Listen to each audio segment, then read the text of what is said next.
Ya, saya ulas sebentar ya. Tadi nggak sempat direkam.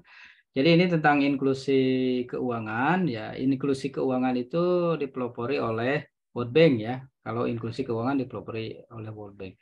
Inklusi itu artinya keikutsertaan ya, penyertaan. Jadi orang apa istilah inklusi keuangan berarti masyarakatnya itu semua sudah bisa akses ke keuangan ya, karena ikut serta dalam keuangan. Baik itu pengertian dari inklusi keuangan sendiri menurut World Bank atau menurut organisasi internasional lainnya ya. Ini menurut konsultatif grup to assist the poor ya. Dan inklusi keuangan itu berhubungan dengan kemiskinan karena inklusi keuangan akan mengurangi kemiskinan. Kemudian berbicara inklusi keuangan pasti berbicara literasi keuangan. Bagaimana mungkin orang bisa akses ke keuangan kalau orang belum paham dulu, belum mengetahui dulu tentang keuangan. Maka perlu adanya literasi. Ya, dengan cara apa? Dengan cara diberikan pengetahuan, diberikan keterampilan, ya, akhirnya dia akan yakin dan dia menggunakan akses keuangan ya. Dan itu sudah menjadi indikator, sudah menjadi parameter.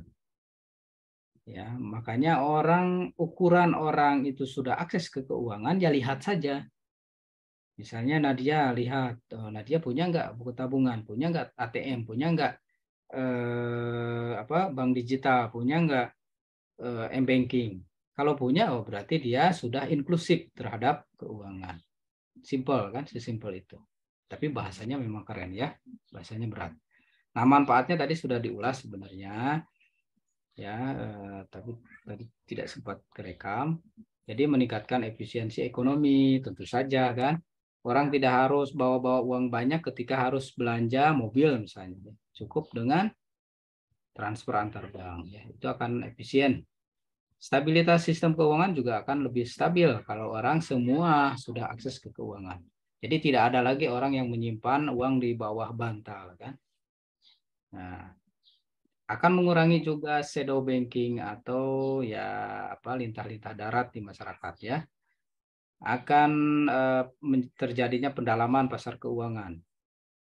Tadi saya simulasikan dari 1.000 orang atau 1 juta orang yang sudah inklusif terhadap tabungan misalnya ya, terhadap perbankan sudah mempunyai tabungan, maka dia akan ditawari oleh asuransi ya kan, ditawari lagi misalnya ikutan di pasar keuangan, ikutan produk-produk keuangan yang lainnya, maka akan terjadinya pendalaman pasar keuangan. Itu sudah hal yang dipastikan ya.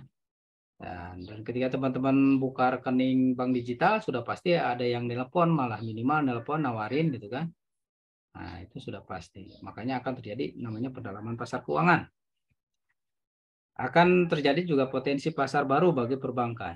Sudah barang tentu kan, ya. Semakin banyak yang menabung ya pasar perbankan semakin besar. Meningkatkan Human Development Index, ya. Nah, Human Development Index ini kan diukur dari tingkat pendidikan, tingkat kesejahteraan, tingkat ekonominya, tingkat tadi pendidikan sudah apa, kesehatannya ya. Nah, ini adalah indikator HDI. Nah, ketika orang itu akses ke keuangan, artinya orang itu punya penghasilan dan biasanya lebih sejahtera. Sehingga kalau menurut penelitian ya akan saling berhubungan. Inklusi keuangannya meningkat, sudah barang tentu HDI-nya akan meningkat ya. Kontribusinya positif terhadap pertumbuhan ekonomi lokal dan nasional yang sustain dan berkelanjutan. Sudah barang tentu ya. Karena orang banyak menyimpan uang di bank, otomatis bank bisa menggunakannya untuk kegiatan ekonomi ya. Ada orang yang membutuhkan kredit kan bisa disalurkan kepada mereka sehingga ekonomi akan berputar dan mengurangi kesenjangan ya. Orang miskin itu ibaratnya tadi terjebak dengan lingkaran setan ya. Tadi sudah disebutkan, saya ulangi lagi bahwa orang miskin itu dilahirkan dari orang tua miskin ya. Menurut penelitian Semeru ya, 80% dilahirkan dari orang tua miskin, kemudian 40%-nya akan kembali menjadi orang miskin. Dan itu seperti lingkaran setan, karena orang miskin itu akses ke keuangannya susah, ya, karena tidak mempunyai jaminan, tingkat pendidikannya rendah, sehingga produktivitasnya rendah dan terjadi lagi miskin, ya. Dan itu sudah hal yang sudah dibicarakan oleh pengarang buku Economic Development itu, ya, menyebutkan bahwa lingkaran setan kemiskinan itu ya akan berputar seputar itu, ya, karena tingkat pendidikan yang rendah, akses keuangannya yang susah, maka ya akan berputar seputar situ saja, ya. Makanya hanya sekian persen yang keluar dari lingkaran setan tersebut, ya, hanya sebagian saja, sebagian kecil. Dan itu sudah menjadi tanggung jawab negara, ya. Oke, nah kita balik lagi ke inklusi keuangan. Oke. Nah, di sini ada grafik, ya. Jadi keuangan inklusif itu tidak hanya tugas teman-teman, tapi tugas semua, ya. Di sini di dalam lingkarannya sudah ada dari Bank Indonesia, pihak swasta, kementerian terkait, ya, kantor sekretariat wakil presiden, akademisi, ada perekonomian nasional dan perekonomian daerah. Nah, itu semua saling mendukung dan itu sangat penting, sangat berkepentingan. Harus terjadinya sinergi dalam meningkatkan inklusi keuangan. Nah, ini ada kementeriannya, ya. Teman-teman nanti silakan baca. Makanya jangan heran akhir tahun, bulan-bulan yang lalu lah, ya, UNPI diminta untuk menjadi perwakilan dalam rangka inklusi ya, menjadi bagian dari inklusi keuangan, ya, mendorong inklusi keuangan, dipanggil ke Pemda bersama dengan stakeholder yang lain, ya, dari bank, dari kampus yang lain, dari dinas-dinas. Jadi ada inklusi keuangan di daerah. Salah satunya didorong, ya, langsung OJK-nya turun ke Pemda memberikan arahan agar lembaganya bergerak dalam rangka meningkatkan inklusi keuangan, ya. Nah, ini pihak-pihaknya, ya. Silakan dibaca. Jadi tim percepatan bukan ini, sorry.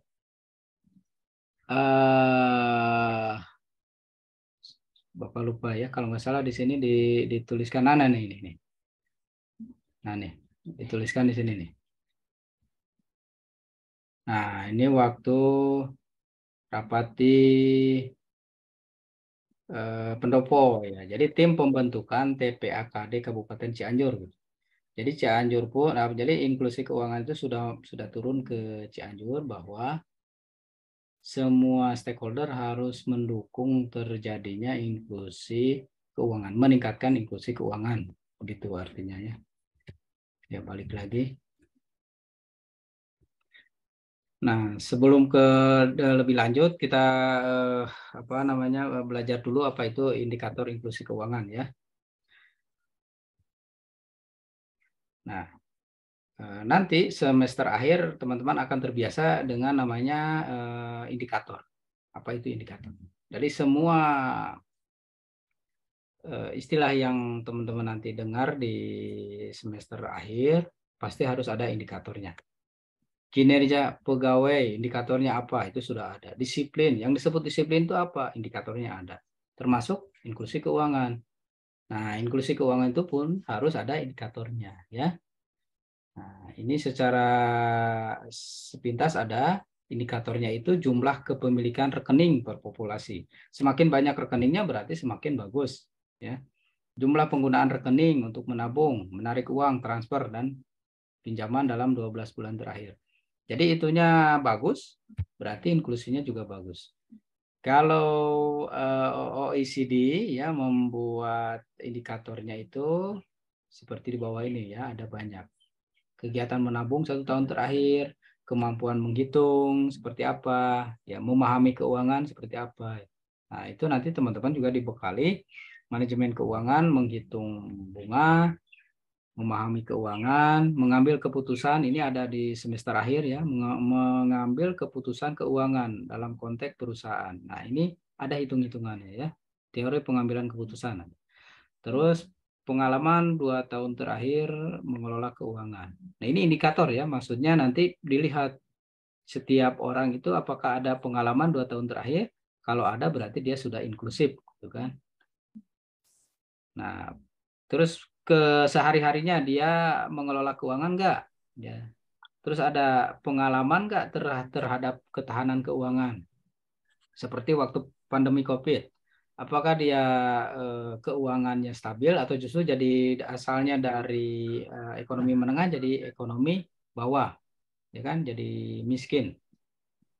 Nah, itu harus dicek. Kalau orang misalnya asalnya ekonomi atas terus turun jadi miskin, berarti dia belum inklusi secara keuangan ya. Karena dia belum mempunyai ketahanan. Nah, kalau ini indikator berdasarkan OECD ya, lembaga ekonomi dunia ya, internasional. Jadi harus ada istilah kerennya itu resiliensi keuangan ya. Jadi harus tahan atas bencana atau pandemi atau apapun yang datang kepada kita. Nah, itu kita harus bertahan. Kalau orang yang sudah bagus, pasti dia akan selamat gitu kan, karena mempunyai ketahanan. Ya, jadi jangka waktu ketahanan keuangannya seperti apa? Apakah hanya sebulan, mungkin ya 2 bulan. Nah, kalau orang yang jangka waktu ketahanannya bertahun-tahun, berarti dia sudah inklusif, ya sudah bagus. Oke. Terus pengalaman dalam pengelolaan keuangannya itu bagaimana ya? Bagus enggak? Nah, ketika indikator itu terpenuhi berarti masyarakat kita sudah inklusi ya. Dan di inklusi itu sudah dihitung, terakhir dihitung itu 2019 ya. Nanti ada laporannya, kita nanti sama-sama lihat ya. Oke, selanjutnya kebijakan pemerintahnya seperti apa nih? Ya, ya tadi teh yang sama Bapak disinggung ya, dibuatkan TPA KD, Tim Percepatan Akses Keuangan Daerah ya. Termasuk UNPI juga ditunjuk ya. Yang anehnya kalau urusan yang begituan universitas lain nggak muncul ya. Padahal ini hal yang penting. Jadi kalau ada urusan tentang hibah baru pada datang. Ya, urusan ada bantuan baru datang. Tapi urusan ketika dimintain, ini kan sama halnya kayak relawan begitu ya. Nah, di ini SK-nya dari Bupati. Memang setiap tahun biasanya kalau tergantung kebijakannya ya, kalau ada anggaran baru diberikan gitu. Kalau ada misalnya ada proyeknya baru diberikan. Tapi ya ini kepedulian waktu kemarin rapat juga kan banyak dari direktur perbankan nggak pada datang. Saya aneh ya. Kalau dinas-dinas pasti datang karena kan takut sama pemerintah daerah kan sama bupati. Tapi kayak bank-bank besar itu justru nggak datang. Saya nggak ngertinya. Nah, universitas pun hanya dari UNPI yang datang. Yang lainnya kayaknya nggak peduli.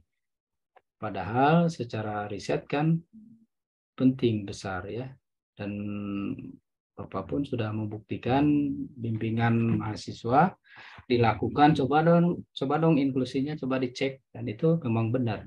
Salah satu kelemahan masyarakat kita itu dia bahkan tidak tahu apa namanya apa bank-bank yang aneh misalnya kayak Bank Arta ya atau misalnya leasing-leasing yang aneh bahkan BPR Cianjur pun ada yang tidak tahu juga dan yang lebih parah kan masyarakat itu tidak tahu bagaimana menghitung bunga ya jangankan masyarakat Nah, teman-teman juga kan, saya yakin masih ada yang kebingungan bagaimana sih cara menghitung bunganya, kok bunganya jadi segini. Nah, orang yang sudah inklusif itu ya sudah tahu bagaimana menghitungnya. Jadi dia bisa memutuskan, oh saya mah nggak mau deh ininya bunganya besar, cara pembayarannya ribet misalnya. Nah, itu harus dilakukan literasi ya, harus adanya literasi dan dalam rangka meningkatkan keterampilannya. Nah, ini kebijakan yang dilakukan pemerintah ya. Layanan keuangan tanpa kantor dalam rangka keuangan inklusif atau laku pandai. Kalau ini kan istilah dari OJK, ini mah OJK yang mengeluarkannya. Tapi dengan adanya bank digital ini sudah terpenuhi sebenarnya ya. Swastanya itu langsung bikin terobosan bank digital. Terus ada namanya simpanan pelajar ya. Terus ada simpanan mahasiswa dan pemuda, ada TPKAD ya, termasuk saksinya kan melihat bagaimana pemaparan OJK ya dalam meningkatkan inklusi keuangan. Terus bank wakaf mikro bagaimana ya, pusat edukasinya gimana nih? Kalau di Unpi sudah bagus edukasinya tuh. Bahkan sudah ada kelompok pasar modal ya. Kurnya ini sudah jalan nih, BRI ya. BRI dan bank-bank lainnya sudah ada. BPR Cianjur sudah ada kurnya. Terakhir layanan keuangan mikro. Ya, termasuk ya BRI ya, BRI, BPR Cianjur, semua ada pasti layanan keuangan mikronya ya. 2 juta, 3 juta ya sampai sampai 5 juta kan. Ya. Kalau secara aturan dulu waktu di perbankan yang disebut mikro itu bisa mendapatkan kredit itu sampai 50 juta ya. Kalau BRI itu 25 juta. Itu disebutnya mikro. Ketika meningkat, maka dia harus masuk ke golongan kecil ya. Pinjamannya itu sampai 500 jutaan. Terus kalau sudah besar dia dilempar ke cabang. Nah, nanti cabang memberikan fasilitas untuk pengusaha ya. Itu tingkat menengah. Kalau tingkat besarnya nanti kalau di Cianjur ya kayak apa namanya perusahaan-perusahaan dari Koakam. Nah, itu menurut Bapak ini menurut hemat Bapak sih itu sudah termasuk pelaku perusahaan besar ya.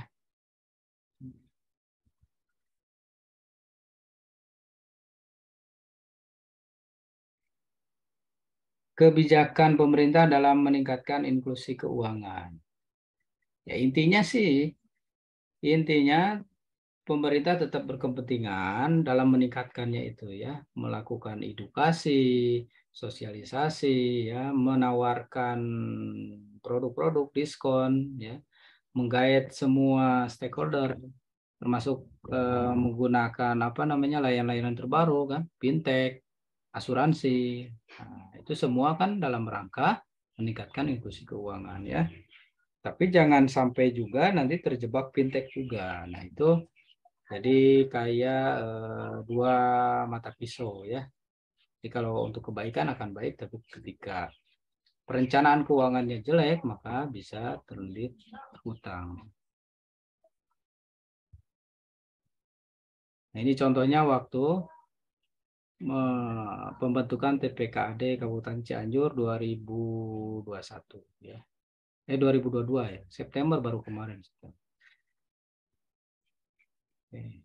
Nah, sekarang teman-teman sudah semester apa namanya? Semester apa sekarang tiga apa lima ya? Tiga. Semester lima ya? Tiga Pak. Tiga ya? Oh tiga ya ya. Ya. Gak apa-apa lah ya belajar tentang data dan fakta ya. Nah, ini data dari OECD, hasil survei literasi keuangannya. Nah, ini terlihat bahwa di Indonesia respondennya ada 1.000 orang, berarti ada 1.000 orang yang diwawancarai. Ternyata memang Indonesia itu peringkatnya masih peringkat 6 ya. Yang bagus itu menurut data ini Hong Kong ya. Tapi kok Amerika nggak masuk ya? Aneh.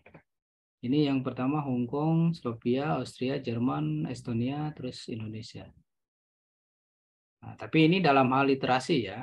Bisa saja kan mungkin orang Amerika sudah pada tahu, tapi Bapak juga belum paham nih kok bisa nggak ada di urutan ini ya. Nah, ini skornya financial knowledge, jadi pengetahuan tentang keuangan. Nah, terus kebiasaan keuangannya ya, financial behavior-nya bagaimana, terus financial attitude, sikapnya ya, sikap atas keuangan seperti apa? Ya, seperti dia dalam melakukan apa?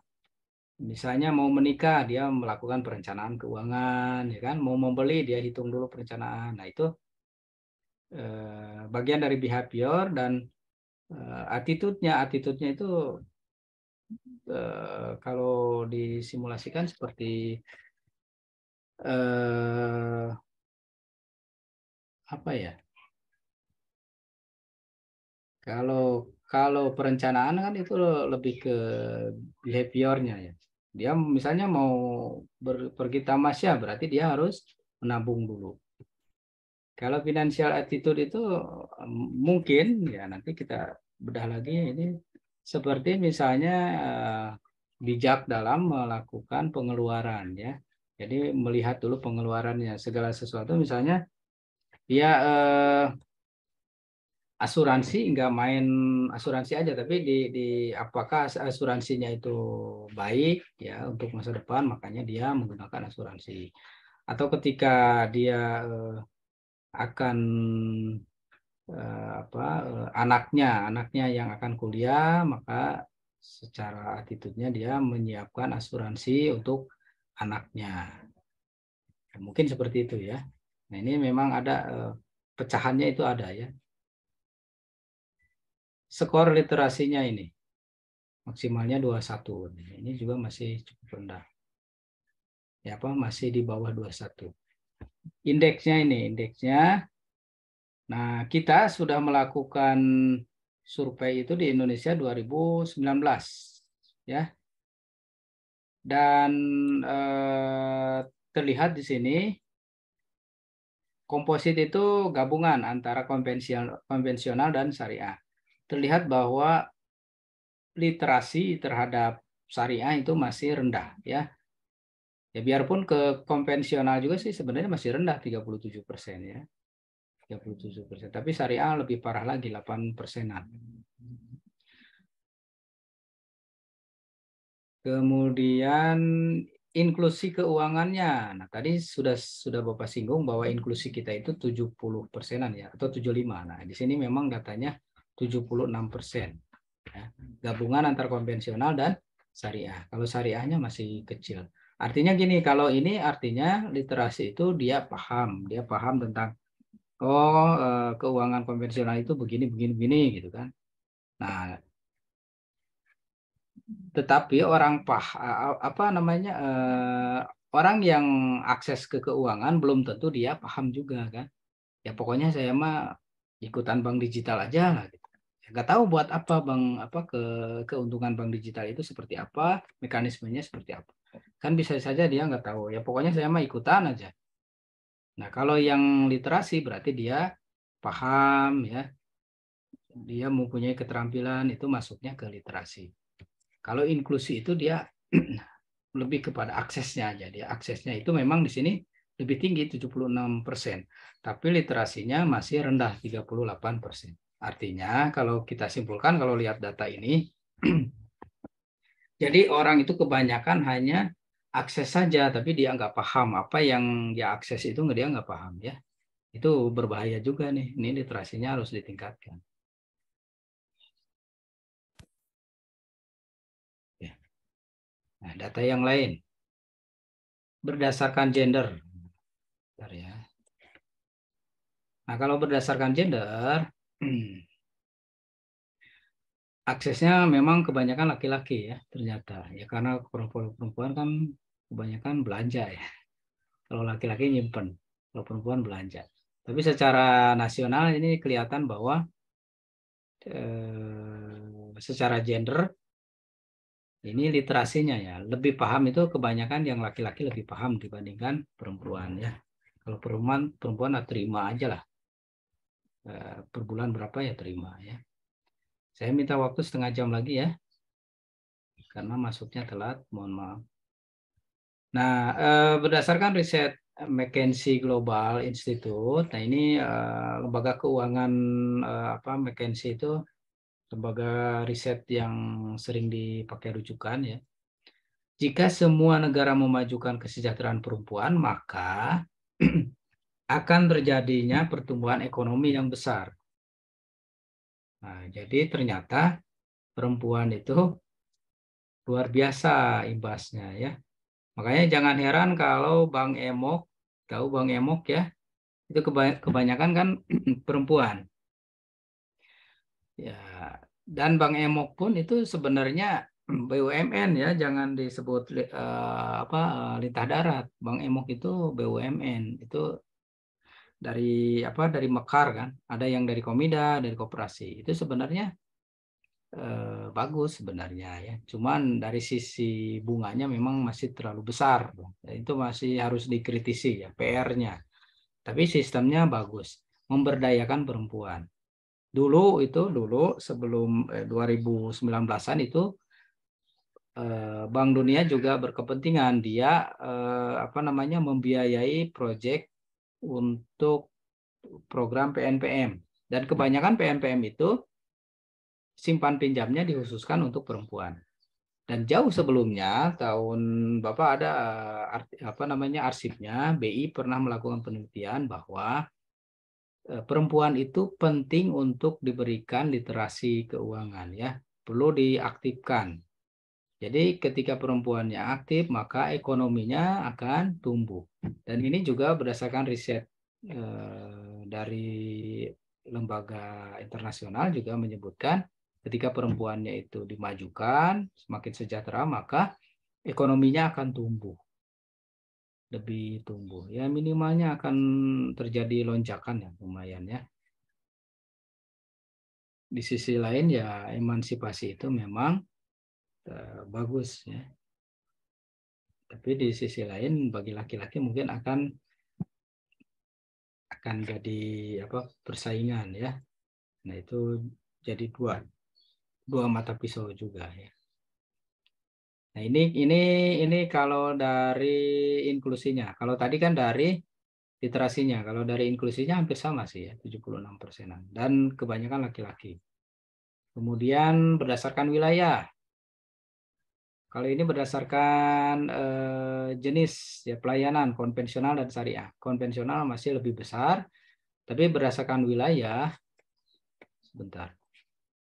Berdasarkan strata wilayah. Oh, ini ada perkotaan dan pedesaan ya. Berdasarkan stratanya, di kota itu ya sudah barang tentu kan lebih besar daripada di desa. Jadi gini, jadi dari 76% itu ya, inklusi keuangannya itu dipecah lagi. 83%-nya itu dari kota, 68%-nya dari desa atau pedesaan. Jadi di desa memang harus ditingkatkan lagi inklusinya ya. Kalau di kota udah 83 ya lumayan tinggi lah 83 ya. Tapi kalau di desanya hanya 68-an. Tapi ini berbicara dari sisi tabungan sih ya. Kebanyakan dari sisi perbankan. Oke, lanjut ya.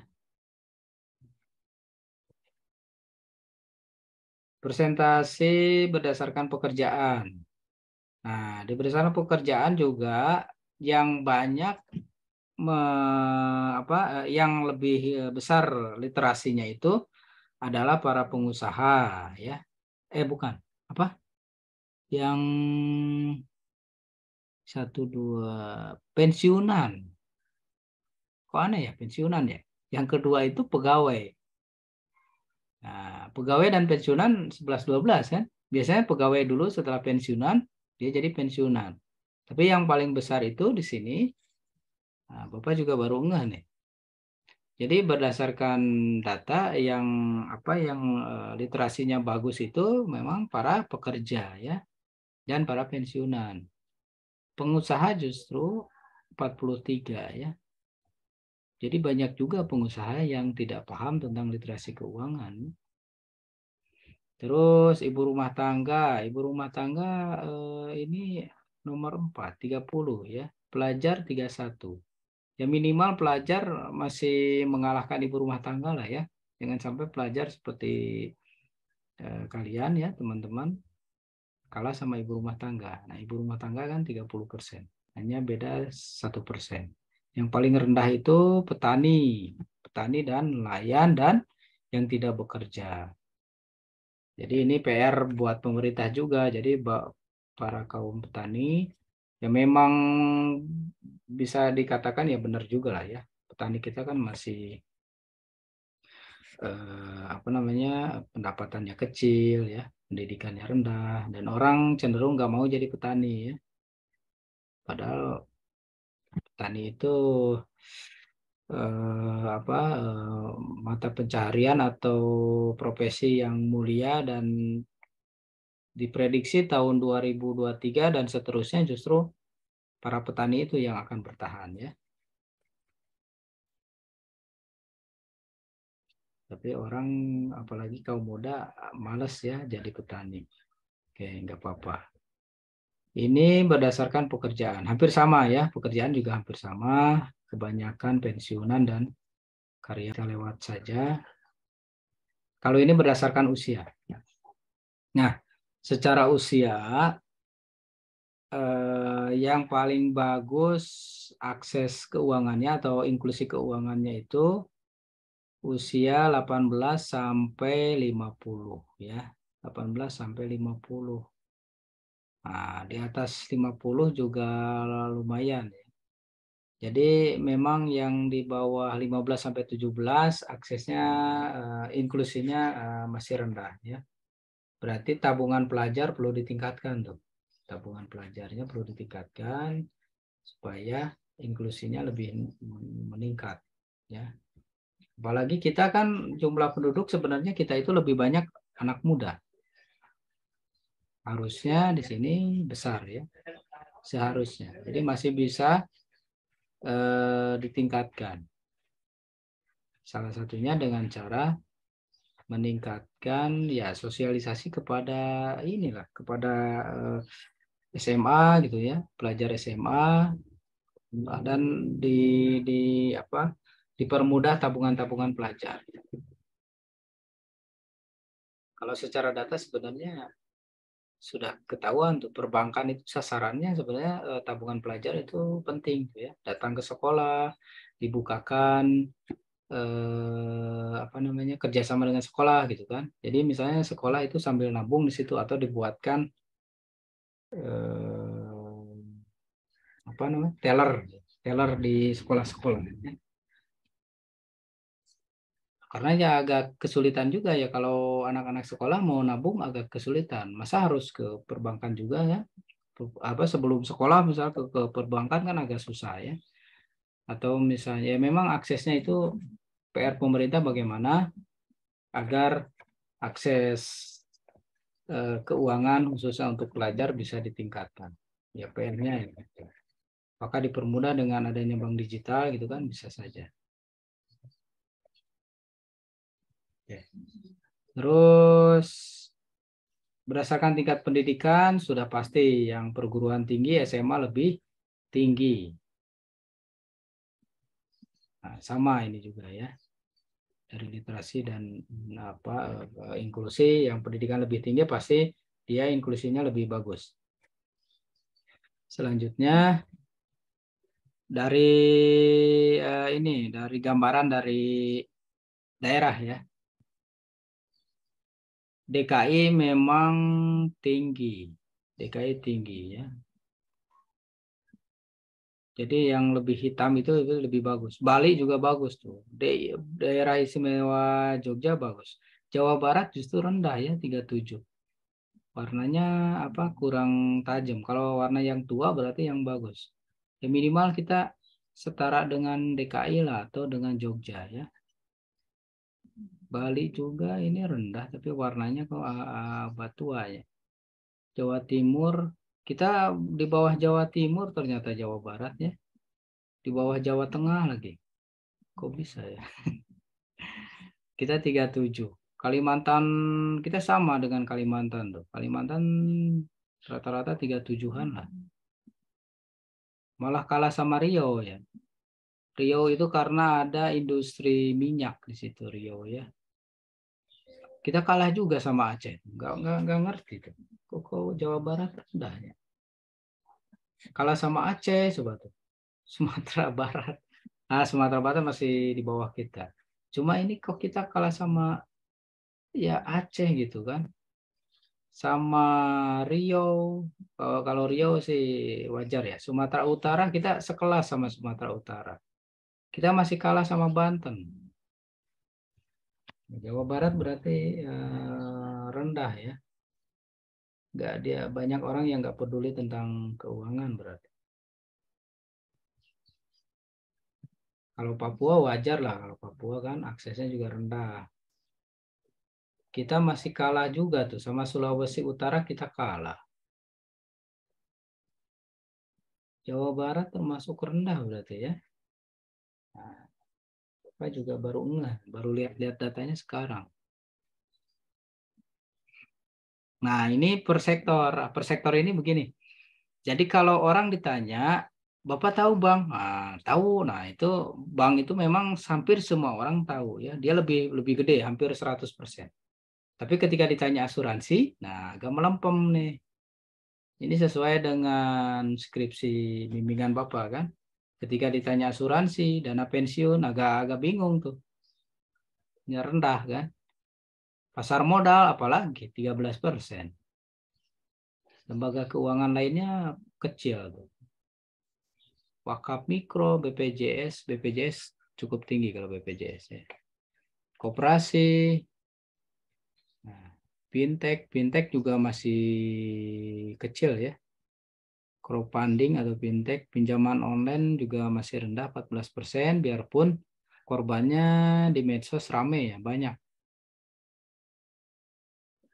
Tapi rata-rata ketika per sektor, ketika ditanya, apakah Anda tahu bank? Nah, semua orang pasti tahu ya, bank. Hampir 99%. Jadi kalau ditanyain pasar modal, nah itu masih sangat rendah 13% ya. Nah, habis. Apakah sudah habis? Oh ya udah habis. Ya, jadi eh, kesimpulannya harus ada kesimpulan ya. Coba saya pengen dengar, ada nggak yang berani menyimpulkan? Atau misalnya, oh gitu kan? Oh jadi gini Pak, jadi gitu ada nggak? Silakan kalau ada yang mau berkomentar. Kesimpulan, ada yang mau berkomentar? Ada Leli, oh Leli Parung langsung. Siapa lagi? Nur, Gina mungkin? Ismi, nah Ismi mana? Coba ada yang mau berani berkomentar nggak kesimpulannya? Suara Bapak kan cukup jelas kan?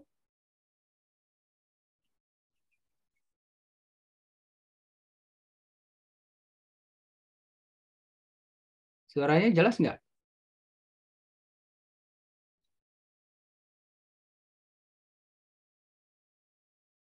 Halo? Halo, halo. Jelas, Pak. Jelas ya? Oke, coba. Nggak ada yang berani nih. Kalau nggak ada yang berani, Bapak tunjuk coba. Pengen dengar nih pendapatnya setelah dengarkan tentang inklusi keuangan, apa yang ada di benaknya. Ya, silakan apa saja, silakan keluarkan. Hitung sampai 10 nih, ada nggak? 1, 2,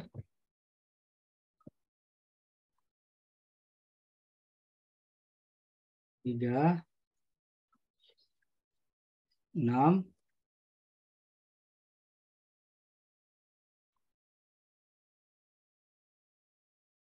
7, 10 nggak ada ya. Berarti sama Bapak ditunjuk ya.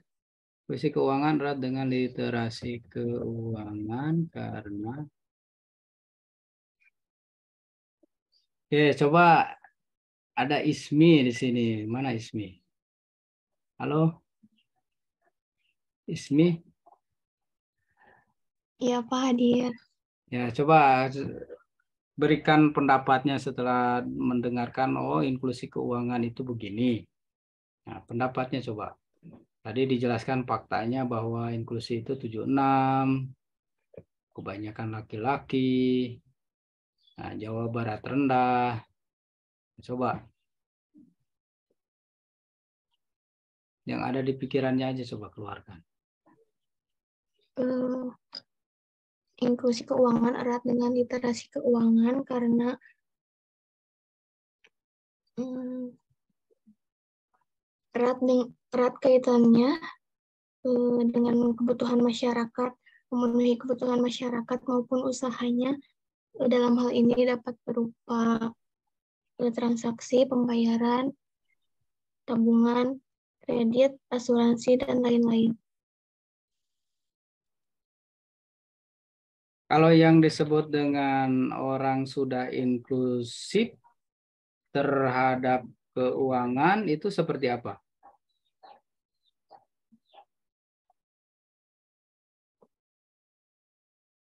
Coba Mi, Ismi, coba. Satu lagi coba, pengen dengar.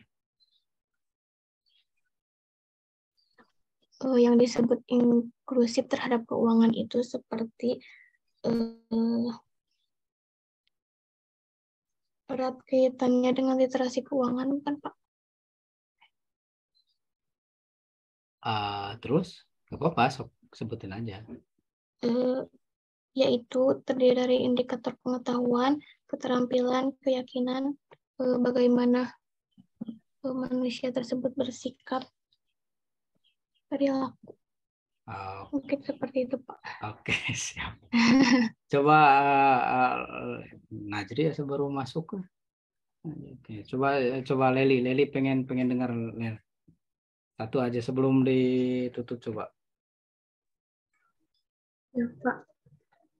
Inklusi terhadap keuangan itu kondisi di mana setiap anggota masyarakat itu mempunyai akses terhadap berbagai layanan keuangan.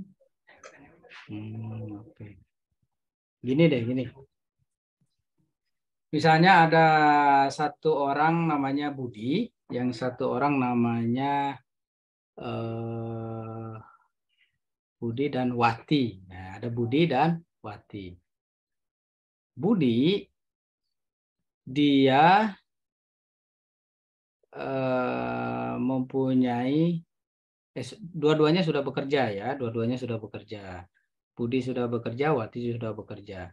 Yang Budi penghasilannya itu ya sama Budi disimpan di bank, gitu kan?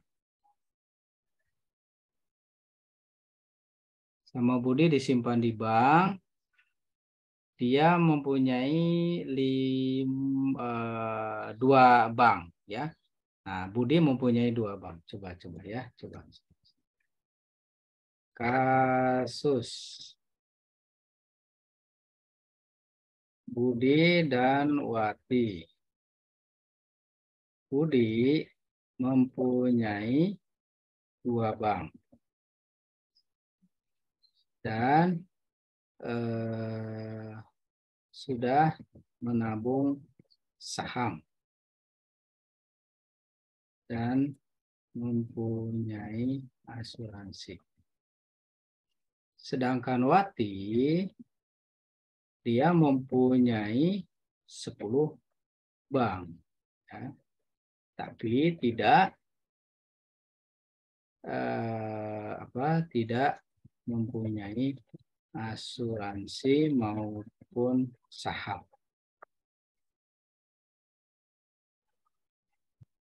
Pertanyaannya, antara Budi dan Wati, inklusifnya bagus yang mana? Coba saya pengen tahu. Ada yang mau Yang komentar? Budi, Pak. Ini siapa yang jawab? Ferry, Pak. Ferry. Kayak bentar Ferry ya alasan. Coba Risa, bagusan Budi apa Wati? Budi, Pak. Budi ya. Siapa lagi? Terakhir itu saya tahu teh Aura. Aura ya. Iya, Pak. Gimana? Gimana? Halo? Bukan, Oh, Pak. Tadi bagaimana? saya lagi Hah? ngurusin absensi. Jadi pertanyaannya gimana, Pak? Oh, antara Budi dan Wati Mending mana literasi dan dulu? inklusinya bagusan yang mana? Budi, Pak. Alasannya apa?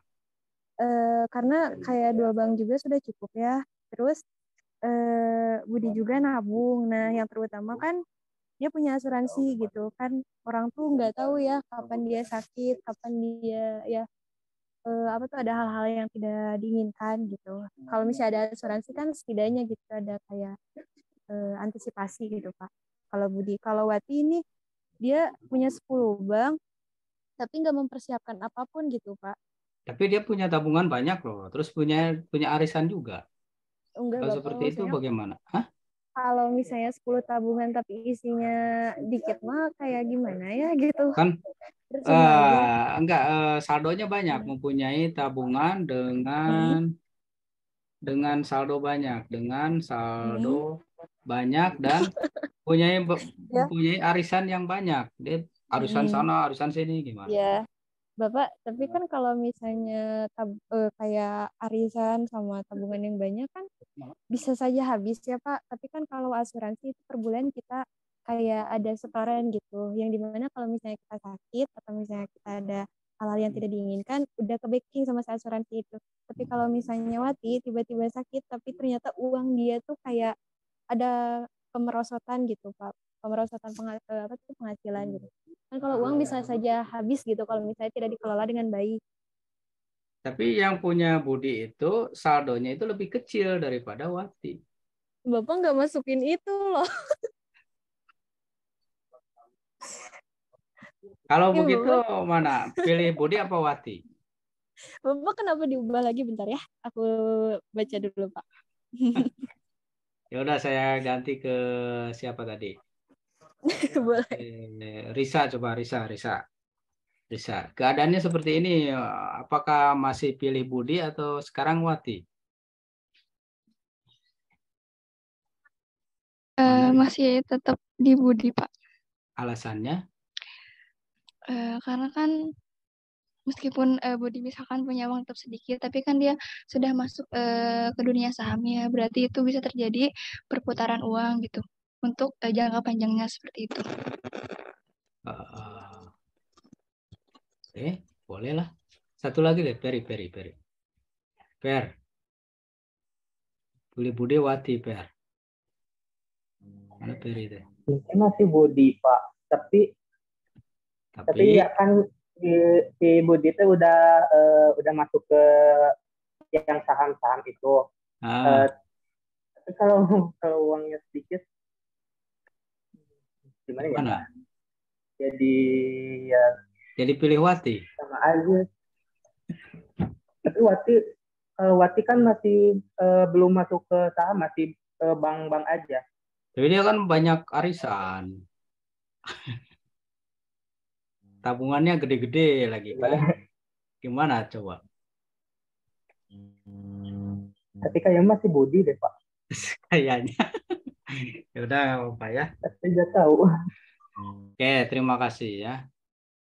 Risa, Aura sama Peri. Terus tadi apa? Ismi, Leli. Jadi balik lagi pengertian dan indikatornya ya. Yang disebut inklusi itu artinya dia mempunyai akses ke keuangan. Ke keuangan itu kan banyak ya. Nah, di data tadi sudah dikasih lihat nih. Nih ya. Kelihatan data ini kelihatan nggak? Kelihatan ya? Di HP kelihatan? Nah, memang kalau orang tanya bank itu hampir semua orang punya bank. Tapi di sini pasar modal itu masih kecil ya. Nah, biarpun Wati uangnya banyak, arisannya banyak, tapi arisan itu bukan lembaga keuangan. Jadi dia nggak masuk ke perhitungan inklusif. Dia inklusifnya hanya di perbankan. Tapi inklusif pasar modalnya dia 0. Beda dengan Budi, biarpun uangnya pas-pasan, di asuransinya juga ikut. Perbankan apalagi kan, dengan satu saja dia punya rekening bank, artinya dia sudah inklusif terhadap bank. Ya, belum lagi ditambah dengan rekening saham, berarti dia sudah inklusif terhadap pasar modal. Asuransinya dia punya, berarti sudah inklusif terhadap asuransi. Nah, kalau secara nilai itu Budi itu lebih besar nilainya ya. Jadi dia lebih inklusif daripada Wati. Biarpun Wati uangnya lebih banyak, tapi dia tidak inklusif. Nah, artinya kalau secara ekonomi dampaknya itu, kalau Wati dampaknya itu nanti biarpun uangnya banyak, tapi banyak di arisan. Jadi yang makmur itu ibu-ibu arisan. Tapi kalau dia misalnya akses ke asuransi, akses ke pasar modal, uangnya itu dia bisa berputar di pasar modal, ya kan? Pasar keuangan, itu banyak orang yang mengakses pasar keuangan. Di asuransi dia sudah akses. Jadi kekayaannya akan menyebar kemana-mana. Tidak hanya sekedar di bank dan di asuransi. Di apa? Di arisan. Apalagi arisan itu bukan lembaga keuangan. Jadi dari sisi tingkat inklusif itu tetap si Budi, ya. Nah, inklusif itu begitu mengukurnya. Jadi kalau dengan soal ini agak galau ya, teman-teman tetap balik lagi ke pengertiannya dan data dan faktanya dilihat ya. Karena yang disebut inklusi keuangan itu semua lembaga keuangan diukur. Nah, ya jadi diperhitungkan. Oke, terus inklusi keuangan erat dengan literasi karena ya kalau bahasa sederhana Bapak ini, karena sebelum orang bisa akses kepada keuangan, ya, orang tersebut lebih dulu harus paham atau mempunyai pengetahuan tentang keuangan. Itu kan? Nah, tahu tentang keuangan itu artinya dia sudah mempunyai literasi keuangan. Dalam kurung, sudah memiliki literasi keuangan. Jadi sebelum orang akses pasti dia harusnya paham dulu ya. Biarpun di data tingkat pemahamannya, literasinya itu rendah dibandingkan inklusi. Jadi orang akses aja. Jadi cuma ikut-ikutan, dia paham enggak ya. Tapi logikanya harus dimulai dulu dari pemahaman baru dia bisa akses. Cuma yang disebut literasi itu enggak sekedar paham, dia bisa menghitung, dia bisa apa ya. Makanya ketika diukur tingkat literasinya itu masih rendah, ya bisa saja nggak hanya tahu, tapi dia harus bisa menghitung bunga, harus sudah tahu pasar modal. Nah, baru misalnya tingkat literasinya cukup dan nilainya bisa besar. Mudah-mudahan paham ya yang saya jelaskan. Nah, yang kedua, yang disebut inklusif terhadap keuangan itu seperti apa? Artinya, ya, orang yang bersangkutan sudah minimal, kan? Minimalnya sudah bisa mengakses instrumen keuangan, ya, instrumen dan produk, biar lebih jelas, dan produk keuangan minimalnya itu sudah mengakses ya. Tapi di awal kan disebutkan selain mengakses dia juga harus apa saja, misalnya memahami, mempunyai keterampilan, meyakini, dan perilakunya itu dia memang kelihatan. Disebut perilakunya itu apa? Misalnya ketika belanja dia menggunakan ATM, ya kan? Ketika dia mau bayar uang kuliah dia menggunakan jasa perbankan, begitu ya. Tapi minimalnya dia sudah mengakses. Itu disebutnya inklusif terhadap keuangan ya. Jadi tadi tahapannya selain mengetahui, dia mengakses, terus dia mempunyai keterampilan, juga mempunyai keyakinan, dan perilakunya itu sudah inklusif. Perilaku inklusif itu apa? Ya orangnya bayar apapun menggunakan lembaga keuangan, gitu ya. Ya. Minimalnya. Saya tambahkan, namun secara keseluruhan indikator orang yang inklusif itu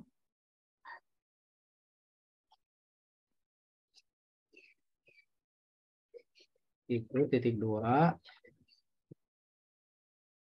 sudah mengakses,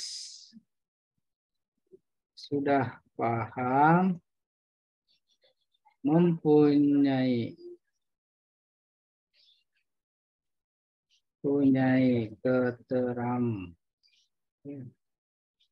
keterampilan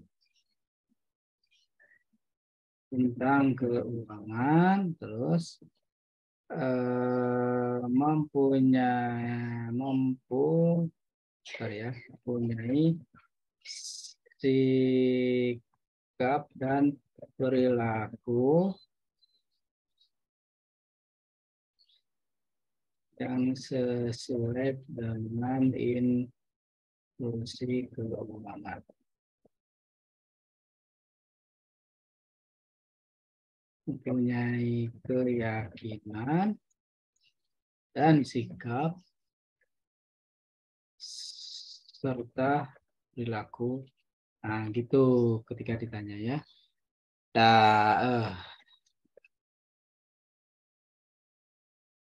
Terus perilaku yang mencerminkan inklusi keuangan itu seperti apa? Titik 2. Dia sudah melakukan perencanaan keuangan, kan? Membayar atau membeli sesuatu menggunakan akses keuangan. Itu perilakunya sudah inklusi. Itu yang perilaku inklusi itu. Maksudnya begitu, ya. Gitu teman-teman ya, nanti saya bagikan ininya masuk videonya lah. Mudah-mudahan bisa ya. Begitu saja, terima kasih teman-teman ya, sudah jam 1:30. Mohon maaf atas kekurangannya, tadi ada keterlambatan, gangguan. Selamat melanjutkan aktivitas, jaga kesehatan. Saya tutup saja ya. Wabillahi taufiq wal hidayah. Assalamualaikum warahmatullahi wabarakatuh. Waalaikumsalam warahmatullahi wabarakatuh. Waalaikumsalam warahmatullahi wabarakatuh. Waalaikumsalam warahmatullahi wabarakatuh.